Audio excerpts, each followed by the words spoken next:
Thank you so much, Paige. I appreciate you introducing me and having me here today to talk with students about Cal Poly San Luis Obispo. So I'm so excited to be able to share a little bit with all of you today about Cal Poly. But before we get started, I'm going to go ahead and share my screen, my presentation. And while I'm doing that, I actually posted into the chat a bit.ly link that is a way for all of our students today to sign in with Cal Poly, and that way you can stay connected with us in the future. So please feel free to click on that bit.ly link and start to fill out your information right now. And while you're doing that, I will go ahead and get my presentation going.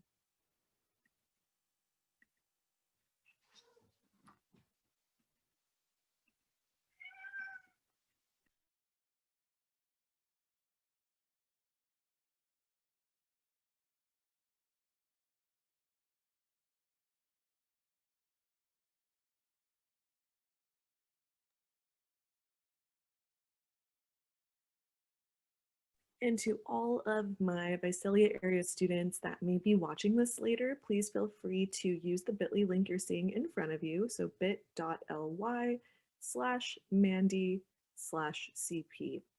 So feel free to go to that link. You can also scan the QR code using your camera app. So open your phone to your camera app and scan it, and it should take you to a web page, or you can use a QR code scanner as well. So before you complete the presentation, just go ahead and fill that out for us. We'd appreciate it. All right, and then next, we want to make sure that everyone has the admissions brochure. So make sure that you scan this to download our admissions brochure, and that would have all the Cal Poly majors on it. It'll have all of our application, website, and timeline information. So it's a really great resource to take with you after today's presentation. And I will also drop that into the chat for our students who are here with us today.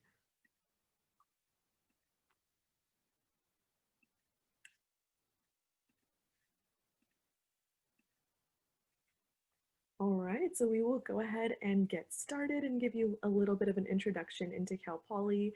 So as your counselor mentioned, if you would be able to let us know what grade level you are and what major you're interested in, and also what high school you go to, into the chat if you haven't done that yet. We would love to hear from you. So your high school, what grade level, and then also your major that you're thinking about. So feel free to drop that into the chat for me. I'd love to hear from all of you today. And so to get things started, my name is Mandy Martin. I'm an admissions officer with Cal Poly San Luis Obispo, and I have lived and worked in the area for about 7 years now, give or take. And then I also am originally from the Central Valley myself. So I actually was born and raised in Merced. So it's great to be able to talk to all of our students today from the Visalia area, and I'm very happy to be able to share with you a little bit more about all of the amazing educational opportunities that Cal Poly provides. And then also I like to mention my pronouns are she, her, and hers. And we mention pronouns to show respect for gender identity for all people. And then also before we get started, you'll notice in the bottom right our Cal Poly land acknowledgement. And so the Cal Poly campus is located in Tilhini, which means place of the full moon. And so we do want to acknowledge and respect the fact that our campus was built on Native American land. And so we thank our Yaqui Tutu, Yak Tilhini, Northern Chumash tribe of the San Luis Obispo region, in whose homeland we are guests. So we always like to mention that as well. So before we get started, let's check our chat here and see what everyone is saying. All right, we have a junior, very nice. We have a student from El Diamante High School, a senior, and interested in aeronautical engineering, wonderful. Very great. Thank you so much for sharing. I appreciate that. And I know we had a couple of students earlier who also said that they were from VTech or Visalia Technical Early College, interested in animal science or veterinary science. And then we have a student from Mount Whitney as well who is interested in computer science. Great. Thank you all so much for sharing with me what you're interested in. That gives me a better idea so I can give you some examples later related to your major. So before we get started, I want to encourage your questions throughout this presentation, so don't be shy. If you have any questions for me, please feel free to click on the Q&A button. So if you click Q&A, it allows you to type in any question that you have throughout this entire presentation, and that allows me to be able to answer those for you. So definitely feel free to type any questions you have or comments or anything else into the chat as well. All right, so let's go ahead and give you that introduction into Cal Poly San Luis Obispo as a campus. So, for those of you who may be unfamiliar, Cal Poly is part of the California State University or CSU system. So, I'm sure all of you are familiar with CSU Bakersfield or Fresno State, right? So, Cal Poly San Luis Obispo is a part of that CSU or Cal State system, 23 campuses in total. And so, we're located in San Luis Obispo, California, which, as you can see on that map on the left side there, is about halfway between San Francisco and Los Angeles. And we're about an hour and a half from Santa Barbara. And the best part is we're only 10 minutes from the Pacific Ocean. So we're 10 minutes driving distance from Pismo Beach, Avila Beach, Morro Bay. I actually live in Morro Bay. It's a beautiful location here, located on the central coast of California. And so the campus itself in San Luis Obispo, or SLO as we nickname it, is surrounded by those beautiful green rolling hills and scenic views. And so just within the area, if you end up coming to college here, I'll tell you a little bit about our area and the fun things you can do. Over at the beach, you can try out surfing or kayaking or paddle boarding. In Morro Bay, they even do electric boat rentals where you can cruise the bay and check out our sea otters and seals. They also have hundreds of hiking trails and mountain biking trails just within our local community. So you can literally go on a different adventure every weekend. We have state parks nearby, amazing coastal cliff views. And that picture on the right side is actually some students that are overlooking the Cal Poly campus. So the really cool thing is that trail that you see them that they hiked up to, that is on our campus. And so you can literally hike that trail after class and get that amazing, breathtaking view at the end of the day, every day if you wanted to. So we have a ton of different trails you can explore locally. And then beyond that, in our downtown SLO area, we have a lot of really unique mom and pop shops and restaurants and coffee shops and a ton of really fun events. So San Luis Obispo is more of a medium-sized suburban city. So we have about 45,000 full-time community members that live in our area. And then we have a little over 21,000 students that attend Cal Poly that live both on and off campus. So college students really are the heart of the Cal Poly community. They host a ton of fun events in our downtown SLO area. So we have a nationally renowned farmers market that happens every Thursday night year round with all of the locally grown produce, and restaurants come out and sell their food and desserts, and they have live musical performances. And it's a big tradition for all of our students and our community as well to go and just have fun. It's like a big block party every single Thursday night. We also do free concerts in the plaza with live music. They do a fun event called Art After Dark where you can go and do a treasure hunt and find all of these local art displays at local restaurants and shops that they do downtown. They have a lot of concerts and festivals and open mic nights and comedy nights. So it's definitely a very lively college town atmosphere. And then one last thing I'll share with you about the area is that San Luis Obispo was actually ranked as the #1 happiest city in America a few years ago. And that was based on real survey feedback from across the entire country from residents who had been surveyed. And it just came back that San Luis Obispo residents are very happy, and they announced it on the Oprah Winfrey Show. So you can Google or YouTube that later. That's my fun fact for you, but it's definitely a great area to live in.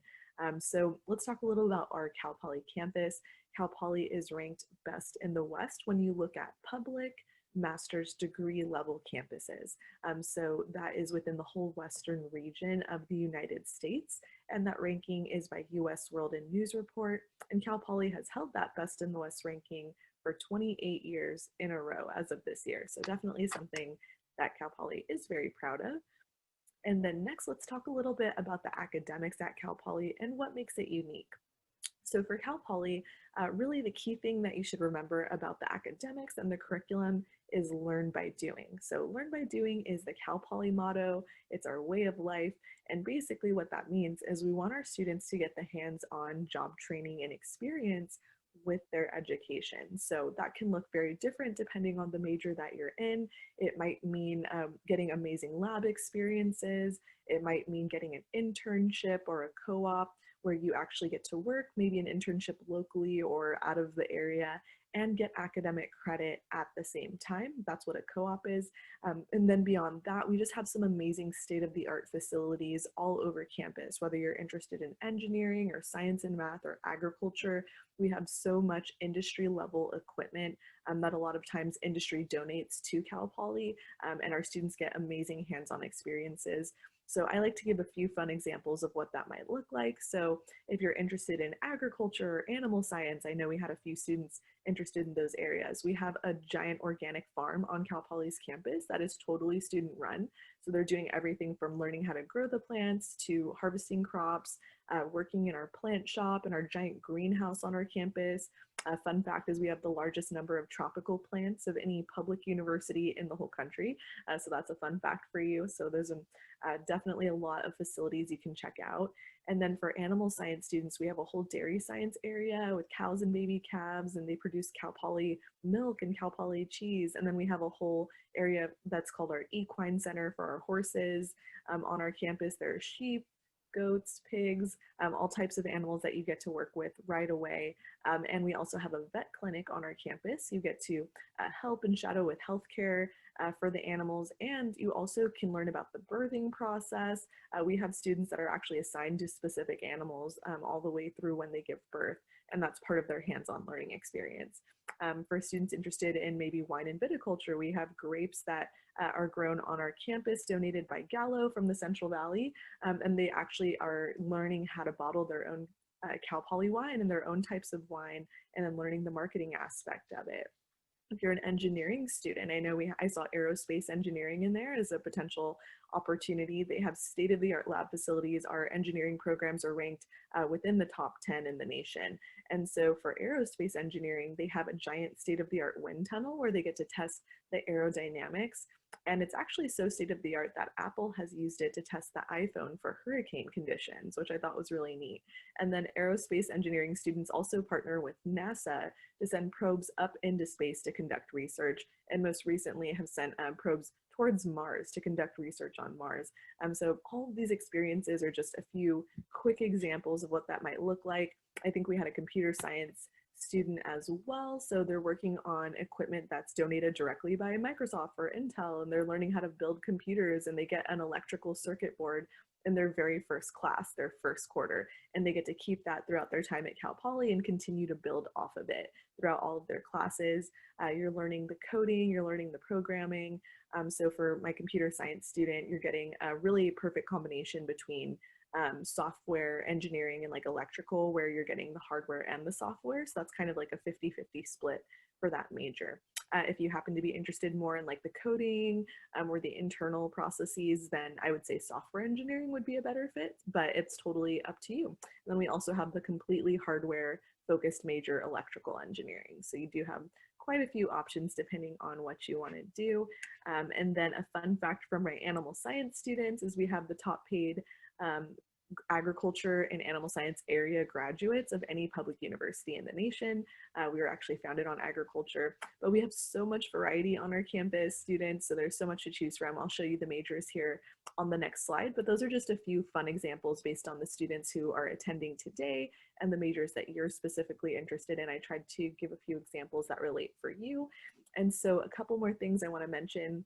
Cal Poly will have you get that hands-on experience starting your very first day, your first quarter.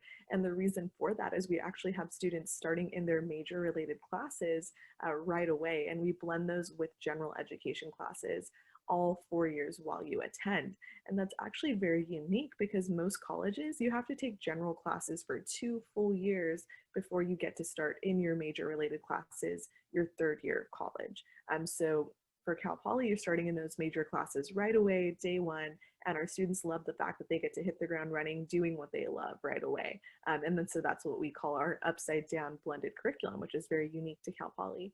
And then also a couple of other things to mention, Cal Poly does also have really small class sizes, so an average of only 32 students, and then an 18-to-1 student to faculty ratio. So the nice thing about that is that you'll get a more intimate experience where you actually get to know your fellow students and your professors, and they know who you are, they know your name, you're able to get your questions answered during class and during office hours, and you're not competing with a giant lecture hall full of 400, 500 students, right, to get your questions answered. So you will have definitely a smaller size, which really gives you a better quality for interactions with your professors and your fellow students as well.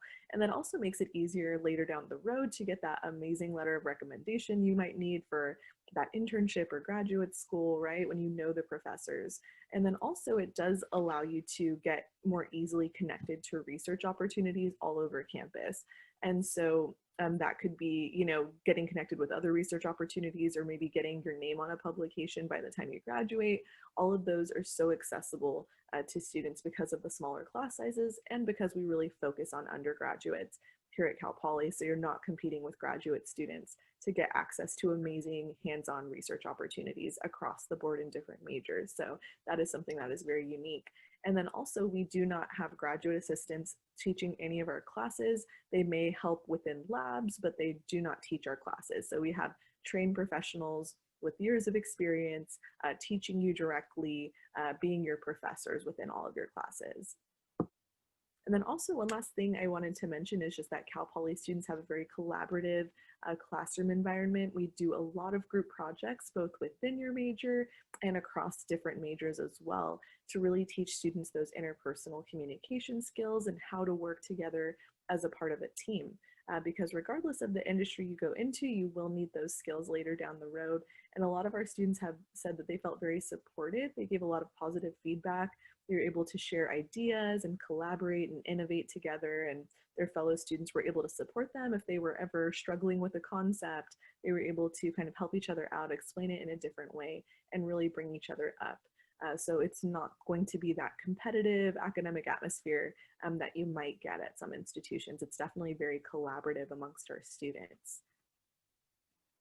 All right, and then here, this next slide is basically all of the different Cal Poly majors in one place for you. So we have all our 64 majors, and just so you know, we also have 90 minors to choose from. So the major is what you're really focusing on. If you add a minor, that's basically saying like, oh, I really want to major in like aerospace engineering, but I also love theater arts. Maybe I can add a few classes related to that.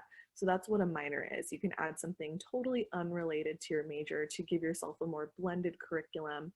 So it's good to know that when you apply to Cal Poly, you do have to choose a first choice major on that application. So that means you're not able to apply undeclared or undecided like you could at some universities. It actually does require you for Cal Poly to choose a major. And so I know it can seem a little intimidating to try to figure out, well, what exact major is the best fit, right? How do I know what I want to do? Well, we have all these 6 academic colleges, so all of our majors are divided by subject area, so you can kind of explore which college seems the most interesting to you. So we have the agriculture, the architecture, business, engineering, liberal arts, and science and mathematics. So you can kind of start by maybe narrowing it down to a college, pick a few majors that sound interesting to you, and then Google them. Go to the department website, Cal Poly, you know, psychology, or Cal Poly landscape architecture or construction management. You can go to those websites and see what those majors are all about. You get full program descriptions. Sometimes they have videos and pictures, and sometimes students talk about their stories. So there are lots of really great resources on the department website to learn what that major really is. So I highly encourage you to explore, do a little research.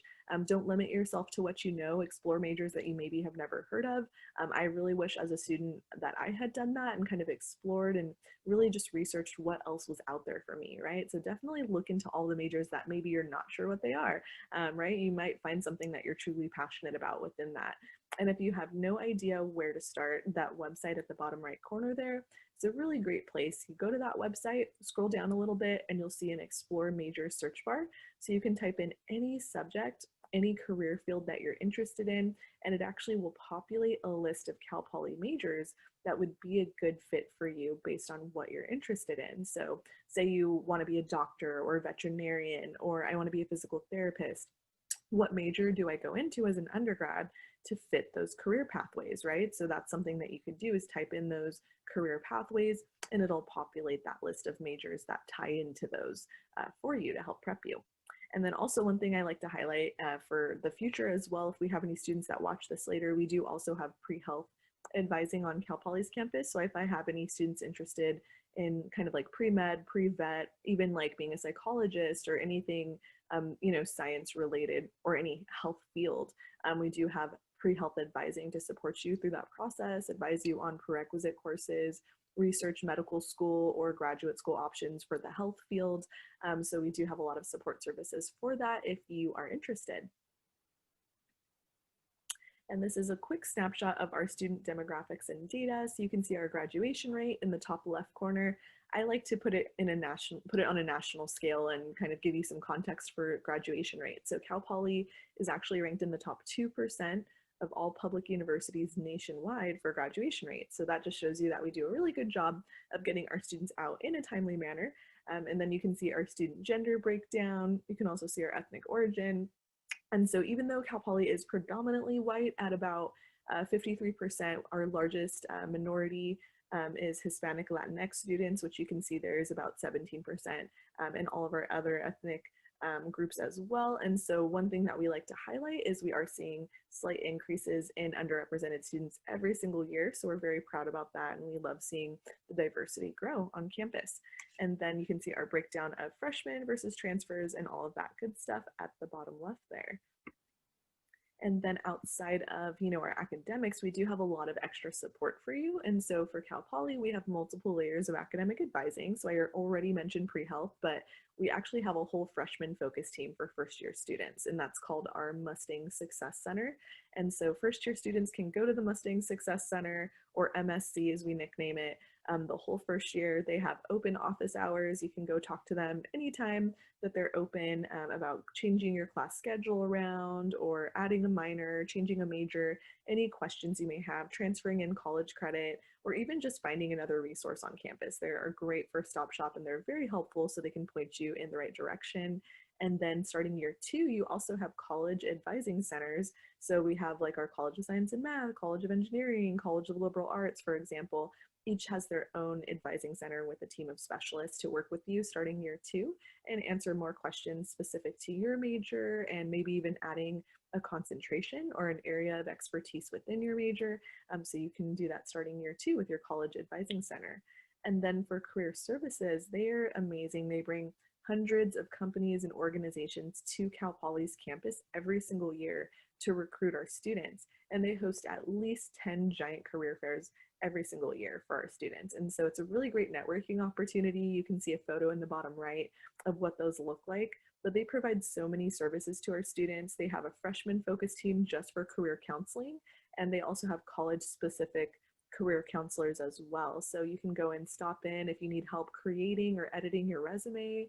Maybe you want to practice your interview skills. You can do that with career services. They also have a free professional clothing closet. So if you don't have that nice blazer or pair of slacks for your interview and it's your first interview, you can go stop in and get some free professional clothing, no questions asked, and be dressed nice and professionally for your first interview. So I love that they do that free of charge for our students, and they really work with you as you're getting ready to graduate to explore the different career pathways your major has, and then to think about what's going to make you happy in the future and in the long term, so they can help you explore all of those things within career services, and they are really amazing. And then for study abroad, they have over 500 programs in 75 different countries. So if you've ever dreamed of traveling the world and going to, Japan or Spain or Italy, or any country you can think of, you actually can do that while going to Cal Poly. You can travel abroad for a quarter, go take some classes in this other country, and have those apply to your degree progress here at Cal Poly. So it's a really great exchange program, a lot of different options to choose from. You can even travel not only to other countries, but you can even travel abroad domestically to another state. So maybe you really want to go to Washington, D.C. or Oregon or Hawaii for a quarter. You could do that as well. And so they have a whole team of specialists who can work with you to answer all of your questions about traveling and course scheduling and where to go and what program to choose, financial aid opportunities, scholarships, all those types of things. And then for student academic services, they do a lot of different things, but one key center that I like to highlight is the Academic Skills Center. So if you're ever struggling in a class, Academic Skills Center has free tutoring available. free English and math labs for you, study sessions, academic workshops. So definitely go check that out if you ever need it. Also, I like to highlight our health center on campus. I know that mental and physical health is so important, especially while you're at college and you're away from home for the first time. So we do have psychologists on staff, and we can help you out for free. They can help you if you're ever stressed out or just need someone to talk to. They also have a pharmacy within the health center on campus, so it's really easy to get any medications you may need if you're ever feeling under the weather. So definitely a really great resource to have right here on campus for you. And then of course our rec center, which is amazing. One of the largest indoor rec centers on the West Coast, only second to one that's in Oregon. But aside from that, we're the largest. We have multiple levels, indoor track, Olympic-sized swimming pool. They have a rock climbing wall on the outside. They have like a yoga meditation room, racquetball courts, basketball courts, you name it. A lot of really neat things to check out. So definitely check that out online if you want to see a little bit more about our awesome rec center. And then let's talk a little bit about Cal Poly campus life, so student life outside of the classroom. What does that look like? So we have over 400 clubs and organizations at Cal Poly that are student-led, and so almost everything you can think of, from cultural clubs, if you want to, meet students of similar or different cultural identities. We have dance clubs like hip hop choreo called Urban Movement, salsa dancing. They do free lessons on Fridays. Our swing dancing club, ballroom dancing, which ballroom dancing actually does a lot of styles of dance, and they go and compete at national competitions and win. So they are really amazing to watch. Cultural dance clubs like Folklorica, just so many different things. We have student government, leadership opportunities, religious, political clubs, academic clubs, just so many types of things you can get involved in, even just clubs based on interest. Like I know there's a club that was formed recently where they eat hummus and go hiking. So, there's really just so many options that you can look into. And they have a big club showcase during our orientation event where you can go and mix and mingle and see if there's a club that fits you and your personality and, that you feel comfortable with. They also have a lot of volunteer clubs and organizations as well, so you can look into that. We also have Greek life with sororities and fraternities, and they have academic and cultural options within those. And they do have a big Greek life day where they, will be tabling and kind of giving information on those as well. And then if you're interested in sports, we have club sports, intramural sports, and Division I athletics. So club sports, they go and compete against other campuses, just not at the Division I or scholarship level. But if you're really competitive, you can play a club sport. You also have intramural sports, which are more for socializing. They're not really competitive. You just compete against other Cal Poly students. So you can play fun things like co-ed soccer or frisbee golf, or learn how to play basketball in the pool, just like fun little games like that. And it's really more for fun. And then Division I athletics, we have our 21 official teams that are Division I as well. And so you can go and tailgate and watch the games for free if you're a student, which is great because you can get into all those games for free. Or if you're an athlete, just contact our coaches. You can go to our athletics website and find our contact information for all the coaches there. So you have the football, the baseball, the basketball, volleyball, softball, all the big teams, wrestling, and more. And one team that I love to highlight is our beach volleyball team, because they actually went to national championships last year. So really awesome. And they just finished building a sand beach volleyball court on our campus. So you can check that out for games in the future. And then for orientation, Cal Poly has the #1 ranked orientation program in the entire country. And I love to talk about that because I think really the main reason for that is there are the students, basically. So we have over 1,000 current Cal Poly students that actually volunteer their time for a full week and go through a training just to be mentors for our new students. And so when our new students come to campus, we have 1,000 current students just waiting to guide them around and greet them. And so what happens is you get matched up with 10 to 15 other new students who are either similar majors, similar residential hall as you, and then you get 2 current Cal Poly students that are your mentors for the entire week.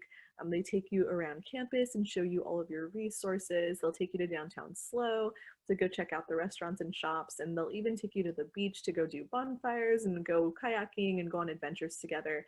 And a lot of Cal Poly students have said that WOW Week, or Week of Welcome, which is our orientation, is really where they met their lifelong friends at Cal Poly, and that they just had so many fun times and made so many good connections that week, and it really helped them acclimate to the college culture. And that's really what it's all about, because when you're leaving home for the first time, we want to make sure that you're adjusting and that you're making new friends, that you feel comfortable once you get here, and that you can feel like Cal Poly really is your new home away from home. Because we understand, regardless of where you come from, that going to college away from home, away from your family for the first time can be a little nerve-wracking, and it's, can be it can be tough, right, on students to get to know a bunch of new people. And so we really want to make sure that you feel welcome and that you feel like you can connect with other students and really find your sense of belonging here at Cal Poly, which is so important. And so beyond that, we do also have housing for our first year students. So your first year on campus, you're both required and guaranteed housing on our campus. If you happen to be within our College of Architecture, Environmental Design, or the College of Agriculture, Food, and Environmental Sciences, both of those colleges actually require their students to live on campus for 2 full years, and then it's optional starting year 3. So when you do live on campus, though, you do get to choose a living learning community. So that means that you can choose to live with students of a similar major or program as you based on academics. You can choose to live with students of a similar cultural heritage as you, if that's important. You can choose based on gender neutral housing, or based on your interests like leadership or entrepreneurship housing or pre-health housing, right? So you have so many different options, those and more that you can choose from. And then if you and a friend get in, or you and 2 or 3 friends get in, up to 4 of you can list each other on the housing application, and you're guaranteed to be roommates if you list each other on there. So that's another fun thing. And then after, you usually after year 1 or after year 2 for some majors, it is optional. So you can choose to stay on campus if you want. There is housing on campus for continuing students, or you can choose to go and live off campus nearby in an apartment or house or whatever you prefer. In student diversity and belonging, we love to highlight our resources that support our underrepresented students here on Cal Poly's campus. And so we have a multitude of centers to support our students, to make sure that you can find your sense of community here, and find students who may be of similar background or identity as you, to be able to connect. And so we have our Black Academic Excellence Center, our Dream Center that supports undocumented students and also students who are from mixed status families, and then our Gender Equity Center, Men and Masculinities, which really kind of talks about and promotes healthy masculinity. And then we have our Multicultural Center that really celebrates the diversity of different cultural backgrounds and ethnicities. And then we have our Pride Center for our LGBTQ plus students. And so all of our centers has a full-time staff coordinator. They also have student assistants that can talk with you and answer your questions and provide you resources. They can also help connect you with other students to help find that sense of community. And they all host a ton of really great events. Some of them are as simple as like coffee chats or dialogue events where you just get to go and talk with each other about important topics or issues. Sometimes they have guest speakers that come in that are really well known and famous, that travel here to Cal Poly, and they host these really big events for them. They also do fun events that you can just socialize at, like Culture Fest, where they celebrate cultures from around the world and sell food from all these different cultures, and they have musical, cultural performances. They also have a big Pride prom where you can dress up and go mix and mingle. And so all of these events are examples of ways you can just get to know other students, really go and check out these events, even if you're not from that identity or culture. It's just a way to mix and mingle and socialize, and that is the beauty of diversity, right? It's learning about students who may be different from you. So even if you're not of that background, check out these events that they host, these centers, really just some amazing resources. And then also it's important to let you know that Cal Poly does support Black lives, and so we stand in solidarity with our Black community to end systemic racism and inequality. And that's such an important value for our campus, for our underrepresented students and all of our students to know we support you, we have your back, and we are pursuing social justice and educational equity for our students on our campus on a daily basis. And that's from the students to the staff, to the faculty, to the leadership. That's so important for us, just to know that we support you. And then next we have a short little video that I'll play for you. So this shows Cal Poly Learn by Doing in action. So I'm going to go ahead and play that next.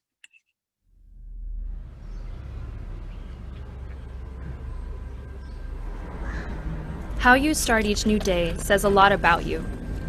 At Cal Poly, we begin as we always have, by putting knowledge into action. We call it Learn by Doing. And for more than a century, we've made this idea the center of everything we do. We believe that experience is part of the curriculum. We don't see any difference between education and the real world. We know that it's the best way to learn and keep learning for the rest of our lives. So when we begin our day, we dive right in, head first and hands on, because we're not satisfied to sit on the sidelines of our own education, and we know that if we want to make an impact on our world tomorrow, we have to put in the work today. If at first we don't succeed, we rework, rearrange, reimagine, redesign, rethink, rebuild, and refuse to give up. Because our state, our nation, and our world need us to be ready from day one, to take what we learn by doing and use it to help build a brighter future. How you start each day says a lot about you. How you spend your day says even more about how you'll start your career and how you'll live your life. Because it's one thing to be ready one day, and it's quite another to be ready day one.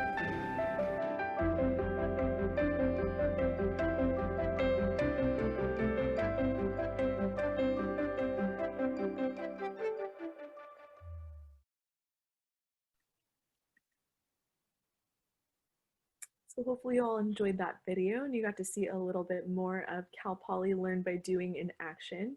As you'll notice that a theme of that video was making sure that students are ready to go day one, right? So really that ties into our graduate status report, which shows you our graduate outcomes. And so one thing that we love to share really is about our graduates and what that data looks like. So one huge selling point for Cal Poly for most students and families when they're comparing us to other amazing institutions is really just the fact that Cal Poly has amazing ROI or return on investment. Because when you go to college, even if you have financial aid paying for it, you are still investing in your education and in your future. And so you just want to make sure that you have an amazing return on investment from that specific institution.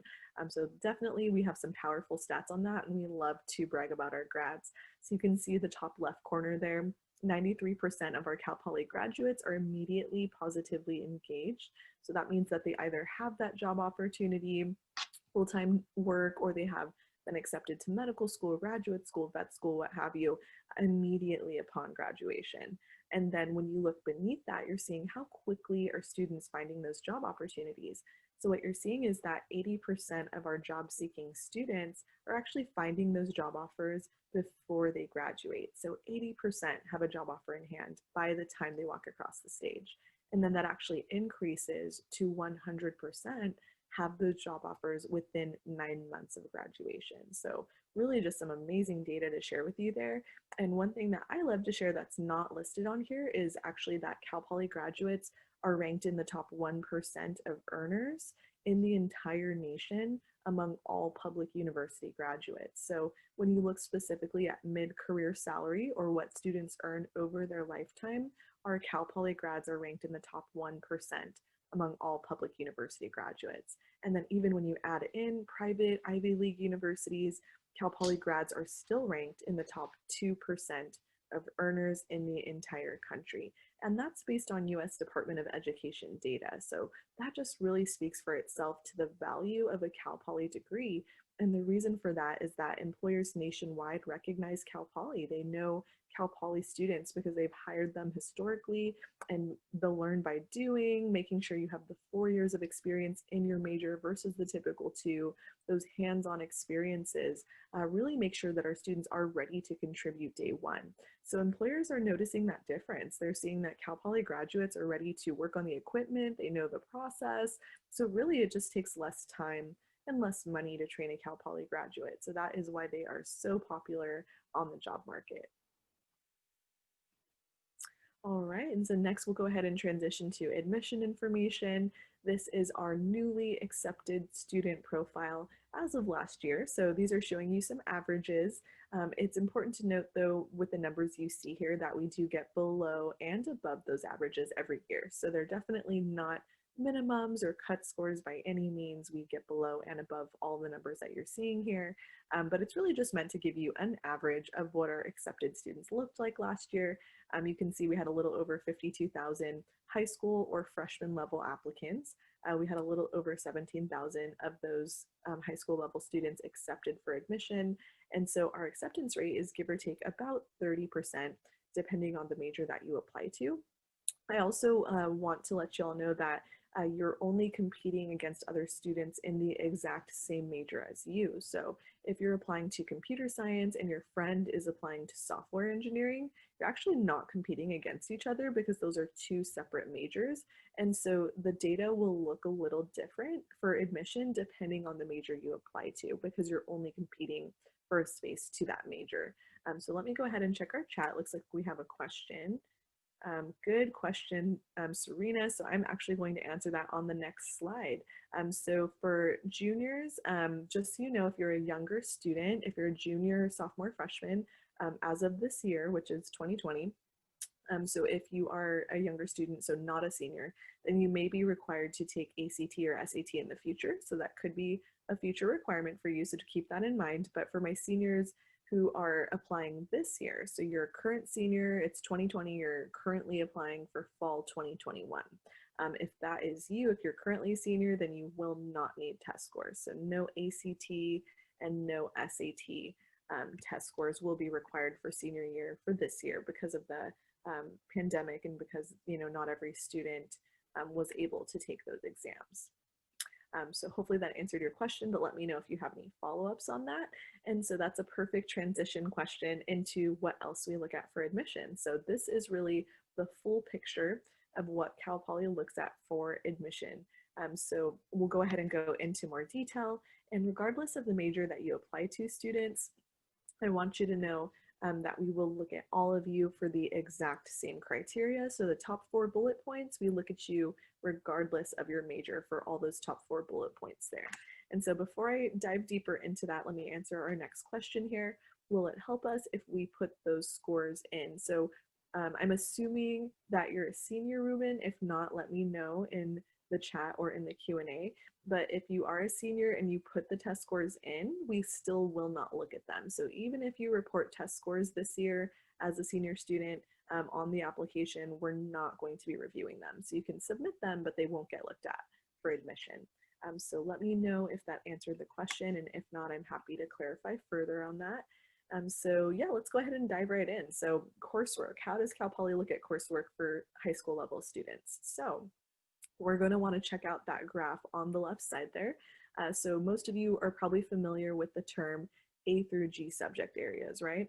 So A through G are all the different topics that, or all the different subjects that you see listed on the left side. So your English, your math, language other than English, and so on. Those are what we call A through G subjects, which you're probably very familiar with because you're taking them right now in high school. And then we also have the CSU semesters column versus the Cal Poly semesters column. So let's talk about that and what that means. So like I mentioned in the beginning, Cal Poly is a CSU, or California State University. And so as a part of the CSU system, all 23 CSU campuses have the same minimum semester requirement. So whether it's Cal Poly San Luis Obispo, Fresno State, or CSU Bakersfield, we are all using the same minimum on the left side there. So you have to meet at least the minimum number of semesters by the time you graduate high school just to be eligible to attend a CSU campus. However, being eligible doesn't guarantee you admission to a specific campus, right? Because some campuses like Cal Poly are really competitive and impacted at the admission level. So you want to try to go a little above and beyond that to be more competitive towards admission. So for Cal Poly, we give a Cal Poly number of semesters, but I want to start off by saying that you don't have to get to the Cal Poly number. It's not a requirement. However, it is a maximum. So the way I like to describe the Cal Poly number is it's kind of like the high score in a video game, right? So the closer you get to the high score in that video game, the more likely you are to win. It's the same concept for admission. The closer you get to the Cal Poly number on the right side for semesters, the more likely you are to be accepted. And the reason for that is you actually get additional points for every semester that you take above the minimum requirements. You're earning extra points for each semester going above the minimum, but it does actually max you out at the number on the right side. So once you hit that number, you cannot get any extra credit going above the number on the right side. So you want to try to get close to it, but once you hit that number, going above it will not help you for extra points, right? So for example, your elective course, if you have a year of an elective already, taking extra elective classes won't get you any extra credit on the application. It'll still, earn you grades for your GPA, but it doesn't give you any extra points in our process for semesters. So it's definitely a good idea to be strategic, work with your high school counselor, make an appointment, check out, hey, what have I already taken? What should I be taking to be more competitive for Cal Poly, such as more English or math or lab science, etc., if you've already maxed out in the lower number areas. So definitely check into that with your counselor. They can help you figure it out and navigate it if you're not quite sure what you have taken and what you should be taking in the near future. So I encourage you to do that. And then before I continue, let me check our chat here. I see we have another question. Oh, good. Okay, thanks, Ruben. I'm glad that that answered your question. And then for the Q&A, we have another question here. Thanks, Whitney. Will test scores be required for scholarships? So some academic scholarships we offer will be merit-based, and they may look at GPA, but since we're not requiring test scores for admission, they likely will not be using test scores this year to look at any scholarships because we're not actually asking for test scores, so it wouldn't be a logical thing to do to base it on that. But usually what we do is we look at your kind of admission score, so to speak, which includes your courses, GPA, and other criteria that we're covering right now for scholarships. So for merit-based, we will look at you automatically for all of those, and you won't have to worry about applying separately for scholarships. You're automatically considered if you're accepted. So thanks for that question, Whitney, and I will go over that in more detail on the financial aid slide. So thanks for asking. And feel free to, if you have any questions about admission or the criteria as we kind of talk through this, feel free to type in the Q&A. And I will talk more about financial aid and scholarships in just a little bit here. But yeah, any admission related questions, feel free to type those in the Q&A, and I'm happy to kind of stop and answer those as we go through this. So I do have a few quick tips for you for coursework. And so the first one is that if you have taken any middle school courses in mathematics or language other than English, you're actually allowed to include middle school courses on your application, and that does get you extra points for admission. So here's the rule. If you have middle school courses in mathematics, the rule would be if you've taken Algebra 1 or above. So that could be Integrated Math 1, Algebra 1, or higher, starting in middle school. You're allowed to list that year of credit or 2 years or what have you from middle school. But you have to list it as 8th grade, and then you list it as part of your high school curriculum. So you can use the same school, use your high school name, but then report it as 8th grade credit and give yourself a pass for the grade. We don't want letter grades for middle school. We just want pass to get you that extra semester, those extra semester points. So if you do report any 8th grade or middle school math courses, report it as 8th grade and pass for the grade.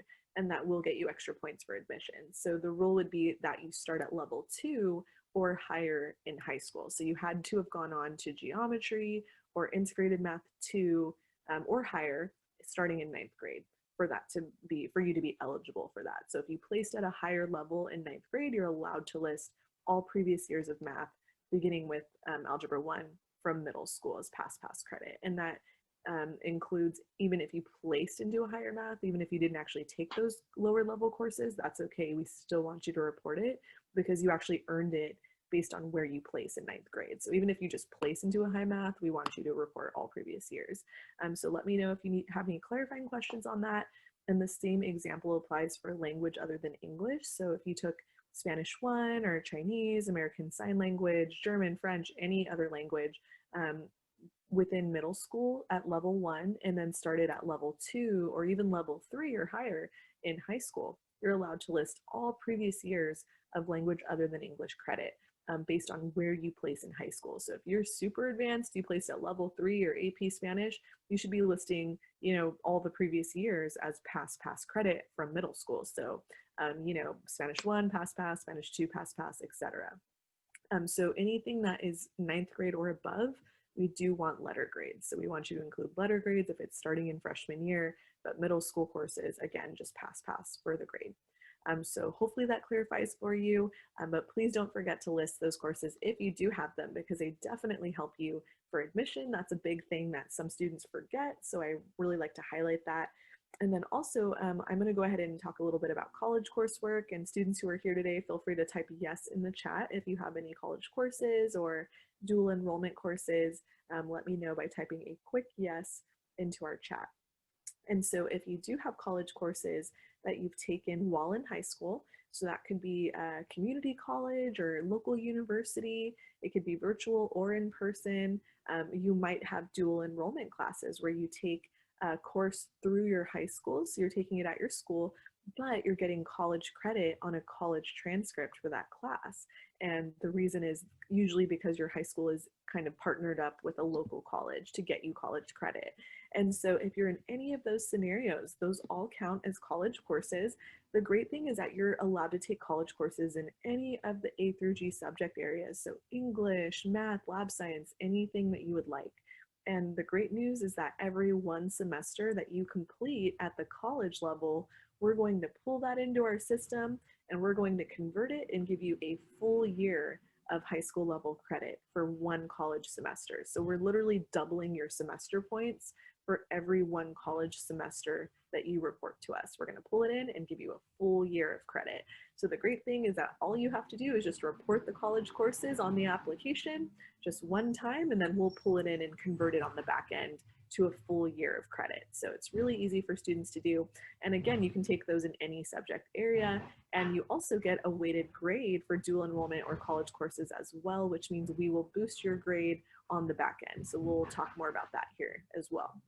And so also one last thing I wanted to mention is if you have college courses that are CSU or Cal Poly transferable, you send your college transcripts to us if you get accepted, and then you can actually get your college courses and any AP credit you might have with AP exams, right? Send your AP exams with a 3 or above and all your college transcripts, and you can get all of that looked at for college credit. And if it's transferable, you'll actually have college credit and save time and money here at Cal Poly. So already have a couple of classes out of the way. So that's another really great benefit of taking a college course or dual enrollment while in high school. So I encourage y'all to think about doing that.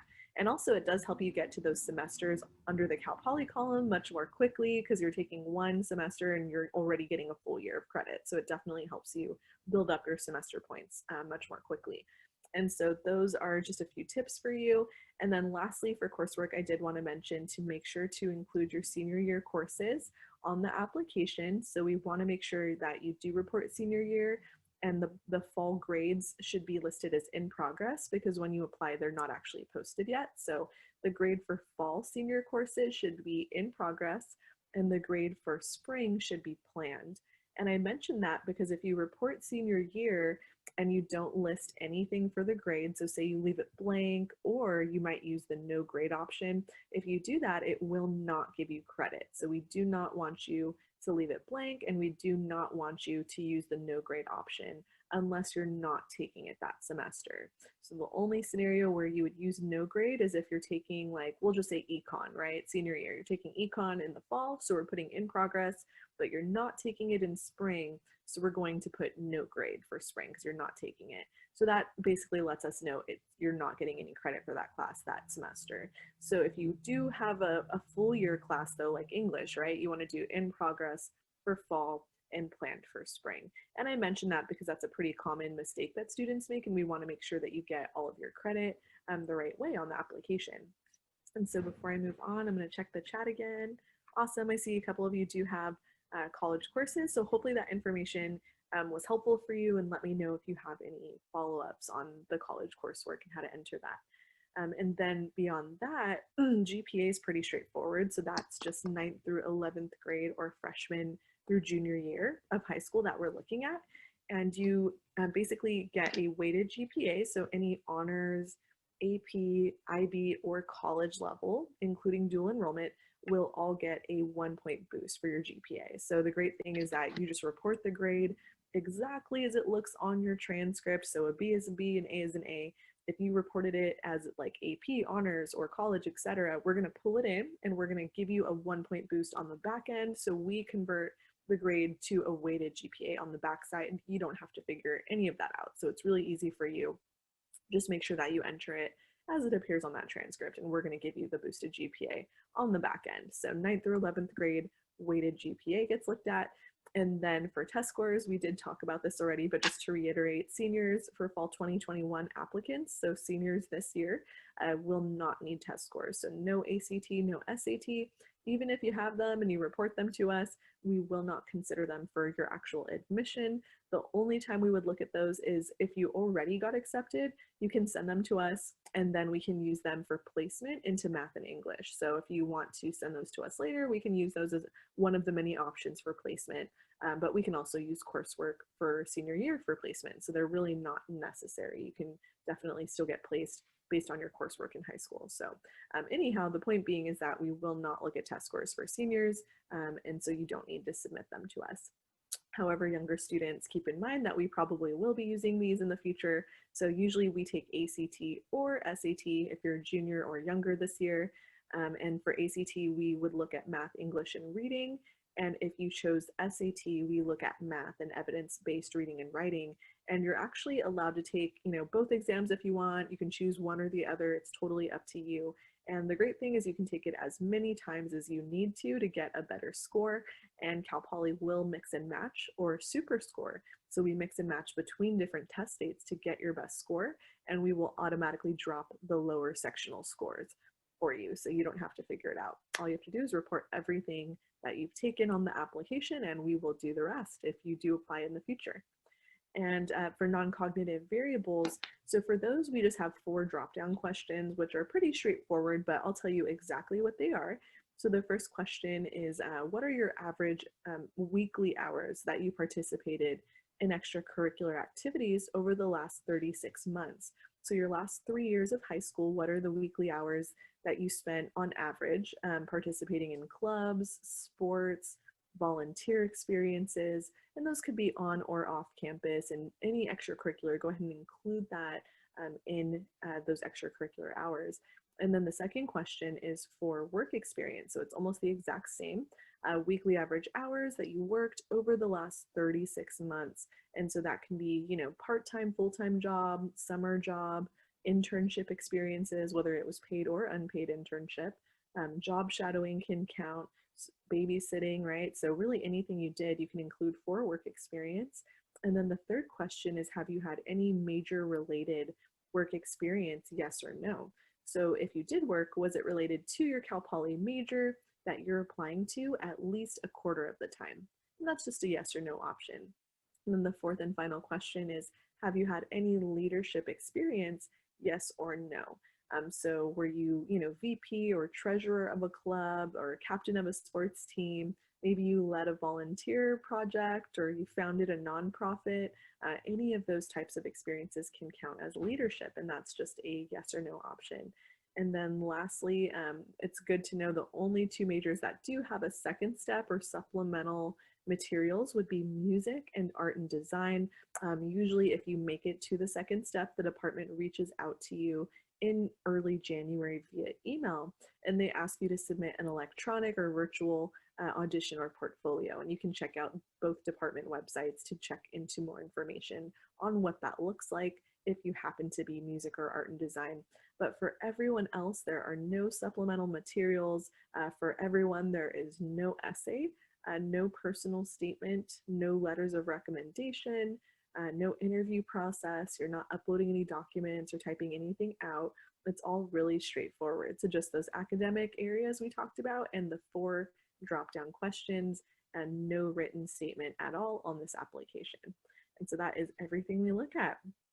All right, and then this is probably the most important slide for our senior students this year. So for fall 2021, which means you're a senior right now in 2020, you will be applying this year between October 1st and December 4th. So you have to apply one full year ahead of time. We open on October 1st every year. Usually we close earlier. We usually close November 30th, but this year we extended our deadline to December 4th due to the pandemic and wanting to give students a little bit more time. So December 4th is your final application deadline. We also have our website listed here for you to apply. So calstate.edu/apply. And the great thing is it is the same website and the same application for all 23 CSU campuses. So if you're applying to Cal Poly San Luis Obispo and CSU Bakersfield and Fresno State and San Diego State, right, and all your top picks, you can do that using the same exact application, the same exact website. So it's really easy for you. However, it's good to know there is a $70 per CSU campus application fee. So if you select 4 campuses, you'll see $70 per campus pop up in your shopping cart. So it's good to pay attention to that. So in case you're budgeting, you can kind of narrow it down to your top choices with your budget there. And if you happen to be low income, so maybe you can't afford that or your family can't afford that, there actually is a fee waiver option, which means that you would get you wouldn't have to pay anything. It would be free. So if you do qualify for that, the fee waiver question, it comes all the way at the end of the application. So you'll have to fill out the entire application, get to the very end, and then it'll ask you, do you want to apply for a fee waiver? Yes or no? Just answer with a yes, and it'll automatically determine if you qualify. And if you do qualify for a fee waiver, it gives you up to 4 free CSU applications. You're going to get up to 4 free Cal State applications. So if you are planning on using only a fee waiver, you think you might qualify, you might want to select your top 4 choices because it'll max out at 4. So hopefully Cal Poly San Luis Obispo will be one of your top picks. And then if you happen to be first generation or low income, so that means you're first in your family to go to college or you're a low income student, you may qualify. Also with learning or physical disabilities as well. Any of those things can qualify you for EOP or the Educational Opportunity Program. So all 23 CSU campuses have EOP, but it's actually a part of the Cal State Apply application. So it's built into it. There's an EOP question on there. So if you qualify, I highly encourage you to say yes to EOP, apply to EOP, because if you do get in, you're going to receive extra counseling, academic support, grant funding, which is free money to help you pay for college. So you get so many amazing benefits and they support you so much. So I would really encourage you, if you do fall into any of those categories, to say yes to the EOP question and to apply to EOP.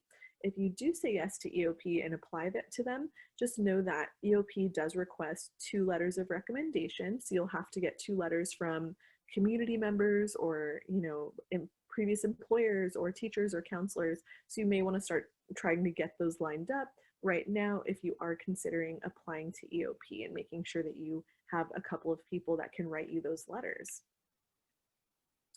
And also it's good to know for EOP that the letters are for EOP specifically and not for admission. So admission doesn't look at the EOP application or at the letters that you're submitting to them. All right, so now we're getting into cost of attendance, financial aid. So for all my students who are curious, the cost of attendance for Cal Poly for fees and tuition, so what you pay for classes and all your, attending Cal Poly, the books, room and board, which are your housing and meal expenses, and then of course your estimated costs for transportation, personal, and then the total at the bottom there. So that's the full-time attendance rate. So if you go full-time for a full year, that's what it costs to go to school, live, eat, all those things combined, right? So we give you that price, and it's actually really competitive, good price compared to most other public and private private campuses across the state. So it's definitely a really competitive, good rate. However, what I didn't understand when I was a younger student, when I was actually first generation myself, first in my family to go to college. And so looking at those fees, I would think, oh, I cannot afford $28K, right? How am I going to be able to go to college? So that's actually a really good question. You will not necessarily have to pay any or all of that. It just depends on your family income, right? If you're very rich and high income, then maybe you'll have to pay it. But if you are low, middle income, or, just, the average family, you can't afford that, right? So there are financial aid options to help you pay for college. Tons of free money out there. So don't eliminate a four-year university just because of that price tag, because there's a lot of free money to help you pay for most or all of it, especially if you're a low income student. There's a lot of free funding available to you. So really the key thing you need to do is apply for FAFSA. So seniors this year, you should be doing your FAFSA if you're a US citizen or permanent resident, so you have a social. The website for that is fafsa.ed.gov, and it's the free application for federal student aid. If you or anyone you know is undocumented, so you don't have a social security number, we want you to use the California DREAM Act application for financial aid. And both of those are open between October 1st and March 2nd. And you want to make sure to get it in by March 2nd at the latest of your senior year, so that way you can get financial aid and scholarship consideration at all of your college campuses. So the good thing is that you can list all your colleges you're applying to on your FAFSA, including Cal Poly if we're one of them. So make sure to write that school code down, 001143, or take a quick photo. Make sure to list us as one of your many colleges on your FAFSA. And then what happens is it'll send the information to us. But Cal Poly does not actually look at FAFSA information unless you get accepted. So if you do get accepted to Cal Poly, then we're going to take a look and create a financial aid award package based on that information. So you may qualify for grants or scholarships, you just don't know, or like reduced rate loans, you just have no idea until you actually apply. So it's really important to get that in to all your college campuses and see what each college can offer you in financial aid, including Cal Poly. And we have some really great funding, a lot of donors for our campus to support students, a lot of amazing scholarships. So you may even get a full ride, you just never know. So don't rule college out just because of the price tag. You might be able to get all of it paid for, right? So definitely do the FAFSA or DREAM Act. And then for scholarships at Cal Poly, those are automatic, which means that we're automatically looking at you if you get accepted for every single scholarship opportunity that you qualify for, including merit-based, program-based, need-based, really every type of program. And we also have an amazing Cal Poly Scholars Program that supports a lot of low income, low middle income students and pays for tuition and fees for students. So definitely so many great opportunities to get funded. So all you have to do, submit your FAFSA or DREAM Act, and if you get accepted, we will post an award for you that you will get a chance to look at your financial aid and scholarship award before you have to commit to Cal Poly. So you're going to get a chance to look at that first, decide if it's a good fit, and then let us know. So as of December 4th, like I mentioned, that's your final application filing deadline. Start early, take your time on it. You can always save it and come back to it. You don't have to do your application all in one sitting, so definitely take your time. Call us with any questions. We also have some amazing application resources, which I'll tell you about here in just a second. January 31st is your EOP letter of recommendation deadline, so make sure to get your letters in by the 31st of January, and they can submit those electronically usually. March 2nd for your priority FAFSA deadline. April 1, we guarantee to let you know of your admission status by April 1st. So Cal Poly notifies our students that have applied. We notify you via email, so check your email. And we also update the My Cal Poly portal. So check your portal for the admission status. As soon as it's updated in our system, it automatically will update in your portal. So portal is a great place to check as well, but we do not send hard copy letters. So email and portal are really the only ways that you're going to get notified from us. And then after April 1, if you do get accepted, you have a full month to look at your financial aid offer, ask us any questions, check out all your college offers, and then decide if Cal Poly is the best fit for you. So if you do get accepted, I hope you're going to want to come join the Mustang family. So just let us know at the latest by May 1st if you do decide to accept or decline your offer of admission with Cal Poly. That's your final acceptance deadline. And the great thing is we do not charge anything to accept the Cal Poly offer. It's $0, so it's really easy to do. You just click I accept on your portal. Some campuses will charge you to do that, so that's why I mentioned that, but we do not do that. $0 confirmation fee. And also we encourage our students to keep in touch with us. So if you want to sign up for a virtual campus tour, we have live virtual tours happening 3 days a week, and they're actually guided by students, and they are so much fun. The students are just a lot of fun to listen to and kind of hear their stories. So if you want to sign up for a virtual campus tour, check out that visit website there. College tours are more for learning about all the different majors that we offer, and then of course our virtual housing tours as well. So check out our visit website.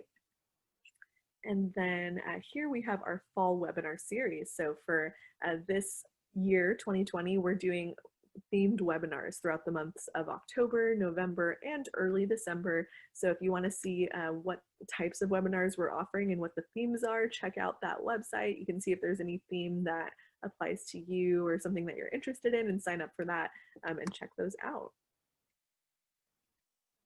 All right, and then last but not least, we have our links for application workshops. Students, I highly encourage you to look at our resource guide for the application. It's on the application workshops link.